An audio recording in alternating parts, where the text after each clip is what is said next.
Hoş geldiniz. Bu videonun konusu iyi birisi olmak. İyi birisi olmayı tam tanımlamak gerekirse ikiye ayıralım. İlk önce iyi nedir bir bakalım. İyiyi TDK çok yanlış tanımlıyor. Şu an ekranda gördüğünüz gibi iyi için sıfat olarak tabii ki başlıyoruz. İstenilen, beğenilen nitelikleri taşıyan, beğenilecek biçimde olan. Şimdi buradaki hata şu. İyi olmak beğenilmek demek. Beğenilecek biçimde olmak demek. Yani başkalarının seni beğenmesine iyi deniyor. Neden? Neden biz başkaları sizi takdir edip uygun buluyorsa beğenilecek olarak görüyoruz? Başkaları sizin kıyafetlerinize uygun görürse iyi insanız. Başkaları sizin davranışlarınızdan memnun kalır, tatmin olursa, sizi sömürebilirse iyi insanız. Neden? İyi olmak aslında sizde olan bir şeydir. Yani sana sorarlar, sabahleyin gelirler derler, nasılsın, iyi misin? İyiyim dersin. İyisindir çünkü kendini iyi hissediyorsundur. Ama sonrasında ne başlar? Bugün kötü mü gözüküyorsun? Bugün şu mu? Şu işi yapmadın, sana küstüm, sömürdüm. Derslerine çalışmadın, sömürdüm. Sen kötüsün, kötüsün, kötüsün. Vay geçen hafta yaptığın işte iyiliği, sömürüyü yine bana bedava vermiyorsun, kötüsün. Kötü olursun günün sonunda. Her güne iyi başlarsın. Yataktan çıktıktan sonra insanlar sana kötü hissettirmek için çabalar. Bazı insanlarsa senin iyi biri olduğunu sana yansıtır. Bu videoda şunu göreceğiz. Birincisi kime göre kötüsün ya da iyisin. Çünkü önemli olan sana göre iyi olman ya da kötü olman. İkincisi ise bu insanlar senden ne istiyor, nasıl iyi birisi olabilirsin. Gelin başlayalım.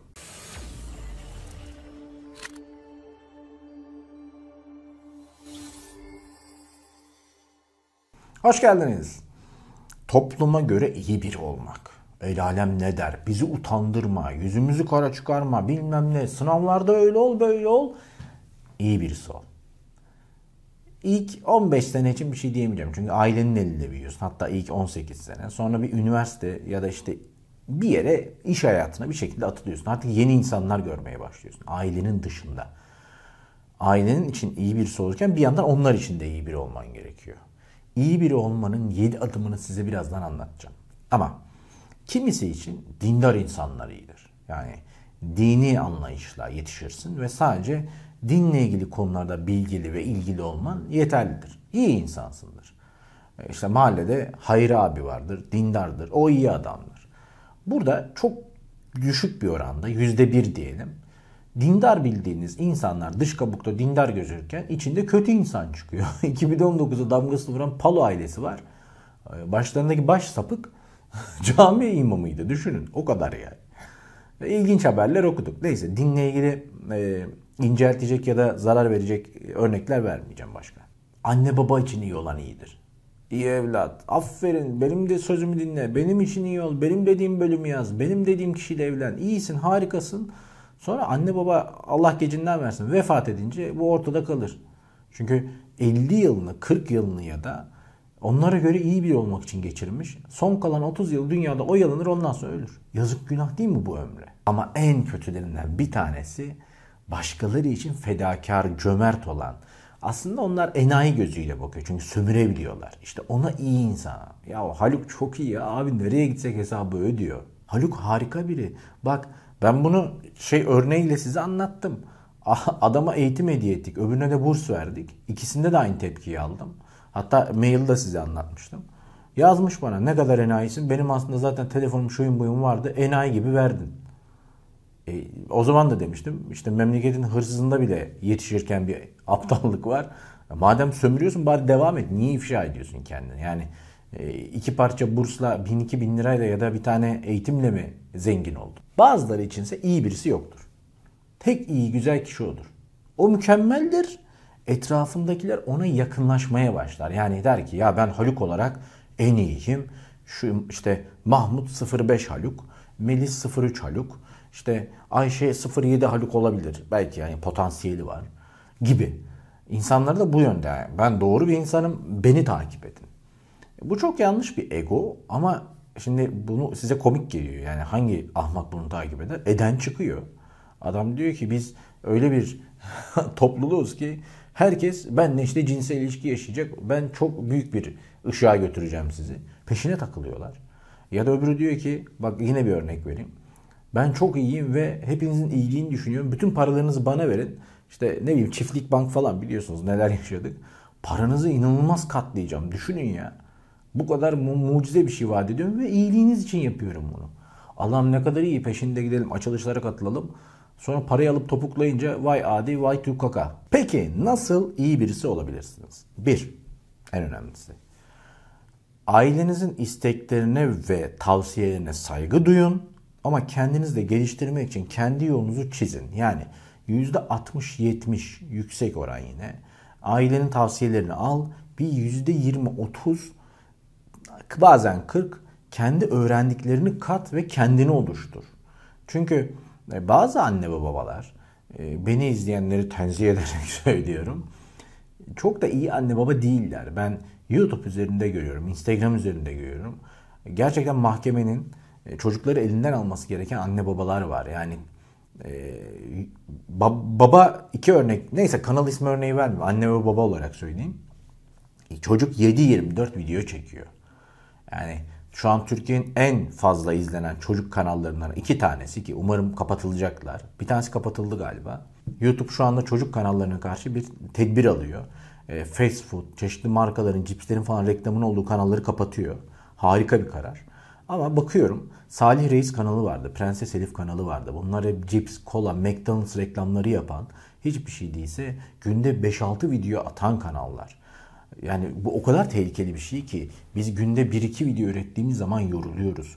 Ki masanın arkasındayız, araştırma yapıyoruz, sunuyoruz ama bu çocuk sürekli oyun oynuyor, sürekli oynuyor. Her anını çekiyorlar. Fatih Selim Mali, bir sürü kanal var. Bu kanallar, kusura bakmayın ama çocukların sömürüsüdür. Çünkü o çocuklar daha 2-3 yaşında, 5 yaşında, 6 yaşında çocuk işçi gibi çalışıyorlar. Neden? Anne ve babaları mutlu olsun ve milyarlar kazansın diye. Bakın her ay eski parayla milyar, şimdinin parasıyla milyon para kazanıyorlar. Muazzam paralar kazanıyorlar. 1000 lira bile kazansa sorun yok. Çünkü sonuçta o çocuk düzenli olarak çocukluğunu yaşamak yerine babasıyla, annesiyle işçi olarak çalışıyor. Instagram anneleri var. Sözde her konuda bilir kişi olan, ki bir tanesi ben psikoloğum falan demişti. Yalancı çıktı, ortaya çıktı. Sonra sahte bir psikolog daha çıktı. Çocuk gelişimi üzerine tavsiyede bulunuyorlar. Aslında tek yaptıkları şey, sponsorların kendisine vereceği reklamları çocuğun üstüne zorla giydirip çok mutlu çocuğum var göstergesi yapmak. Şimdi bu anne baba iyi anne baba mı? Dolayısıyla anne babalar her zaman mükemmeli düşünemeyebiliyor. Çünkü çocuğun mutluluğu için değil, like için, işte sponsor için yetiştiriyorlar. Bu yüzden de siz anne babanızı da dinleyin ama bir yandan da mutlaka araştırın, geliştirin, öğrenin. Tabii şu da var. Öyle anne babalar var ki işte çocuğum benim istediğim işi yapsın, çocuğum benim istediğim bölümü okusun, çocuğum benim istediğim kişiyle evlensin. Bu pakette biraz fazla, kusura bakmayın. Her doğru kararı siz veriyor olamazsınız. 2. Sırf diğerleri beğensin diye yaşayanlar. Bunun adı, gerçekten bir ismi var çünkü bu sendrom. Aşırı empati sendromu. Yani sürekli başkalarının yerine koyuyor. Ya o üzülür mü? Şöyle dersem olur mu? Ne olur herkes bana 10 üzerinden 9 versin. Hep mutlu olsunlar. Benim kötü biri olduğumu düşünmesinler. Özgüvensizlik ve eziklik çocuğun doğru yetiştirilmemesinden dolayı o kadar ruhu ele geçiriyor ki sırf başkaları mutlu olsun diye yaşıyor. Otobüste bile taş kesiliyor. Ya şunu yaparsam beni işte ayıplayabilirler. Şöyle davranırsam, şunu giyersem bunu, lütfen ne olur topu 20-25 sene yaşadığınız hayatı mahvetmeyin. Zaten ilk 15 sene sizin kontrolünüzde değil. Son belki 5-10 sene Allah sağlık versin ama belki sağlığınız yapmaya yeterli olmayacak. Ortada cücük kadar bir 40 sene kalıyor. Onun 20'sini uyuyorsunuz. Tuvalet. 20 sene yaşadığınız dünyada o ne der bu ne? Ben demiyorum ki insanların haklarına tecavüz edin, emniyet şeridine girin, markette önlerine kaynayın. Saygı duyun. Ama ne olur başkalarını mutlu etmek için yaşamayın. Çünkü iyi biri olmanız onların mutlu olmasına değil, sizin mutlu olmanıza bakar. Siz iyi olduğunuz sürece onlara da doğru davranınız. Saygılar, o yaşadığınız yerin adetlerine uygun davrandığınız sürece sorun yok. Ama tabii ki örf adet içinde kendinizi ezmeyin. 3. Bu benim en rahatsız olduğum şey. Seni sömürenlerin sana iyisin demesine bakma. Bayılıyorlar. Çok iyisin Haluk. İşte çok iyisin Mahmut. Çok iyisin Melis. Muhteşemsin. Değilsin abi. Neden değilsin biliyor musun? Paran olduğu sürece, ders çalıştırabildiğin sürece, ona sömürüldüğün sürece, bir şeyler ısmarladığın sürece harikasın. Bunları tespit etmek çok kolay. Ben bunlara sivrisinekler diyorum. Aslında vampirler de. Sivrisinek daha mantıklı. Verme onlara parayı. Esirge biraz. 2 hafta ders çalıştırma. Bak ne oluyor. Nasıl kötü insan oluyorsun. Onlar için iyi birisi olmanın bir anlamı yok ki. İyi birisi olacaksan kendini kurtar. Sonra gerçekten sana değer veren, saygı gösteren insanlarla paylaş. Ama ne olur iyi birisi olmak için ya 2 sinema sen ısmarlıyorsan 3. sinemayı yemeği de o ısmarlasın. Eğer ki sen bu insanları aşırı derece hayatta tutarsan, sürekli her şeyi sen ısmarlarsan, her iyiliği sen yaparsan ne olacak biliyor musun? Bir gün çekip gidecekler ve insanlığa küseceksin. Yani ondan sonra gerçekten iyi insanlar geldiği zaman hiçbir şey ısmarlamayacaksın. Hepsi bunun gibi, hepsi böyle falan diye hayal kırıklığına uğramış olacaksın. Bazense iyi olmayı sen seçersin. Ama sömürülen iyi olmayı. Kendini yeterince geliştirmezsin. Bu üniversiteye kadar çok görülen bir olaydır. Üniversitede de görürüm bazı öğrencilerimde. Kendini hiç geliştirmez.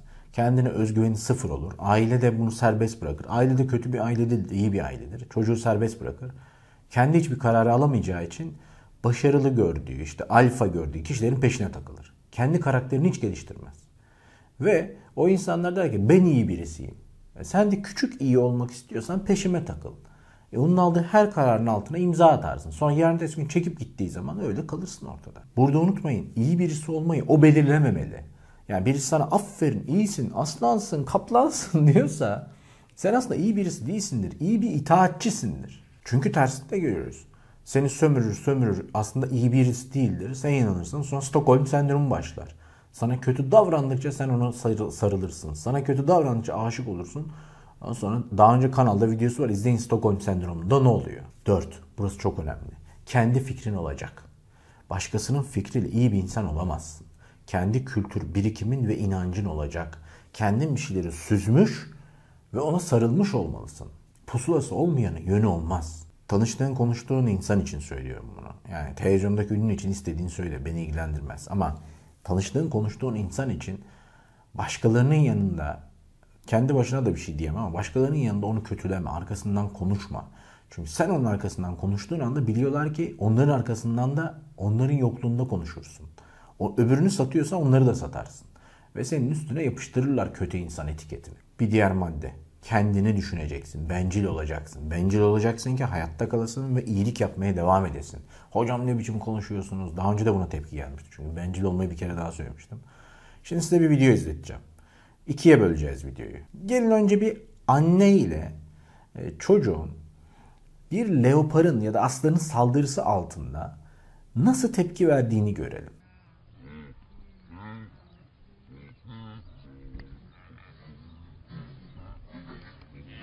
Şimdi videonun buraya kadar olan kısmında anneye gelen saldırıda anne kendisini kurtarıyor. Kaçıyor gidiyor değil mi? Şimdi devamını izleyelim.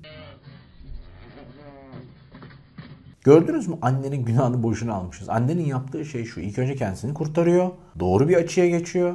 Çünkü kendisi saldırı altında olursa sonrasında yavrusunu da kurtaramaz. Sonra dönüp yavrusunu kurtarıyor. Bunu size uçakta diyorlar işte. Lütfen işte kabin basıncı düşerse, şu bu olursa, yanınızda da çocuk varsa önce kendi maskenizi takın, sonra çocuğunuzu takın. Neden? Çocuğunuzu heba edin, çocuğu boş verin anlamında değil ki. Sen bir hayatta kal ki ilk yardım yapabilecek beynin, IQ'un olsun. Hayatta da böyle. İyi birisi olmak istiyorsan bir şey olduğunda sınavda ilk önce onlara kopuyor. Öbürünün kağıdını tamam. Bu 30 alıyor, öbürleri 90 alıyor. Önce kendini kurtar.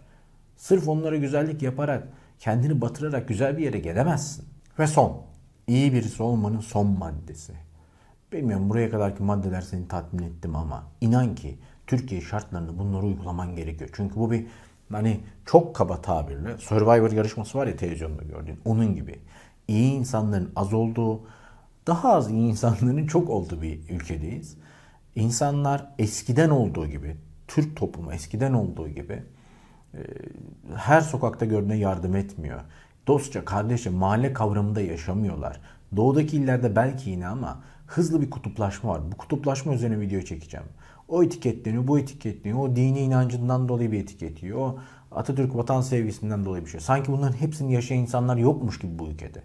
Yani hem dinini seven, hem Atatürk'ü seven, hem vatanını seven, hem bayrağını seven insanlar yokmuş gibi. Ki bizim tamamımız Anadolu budur.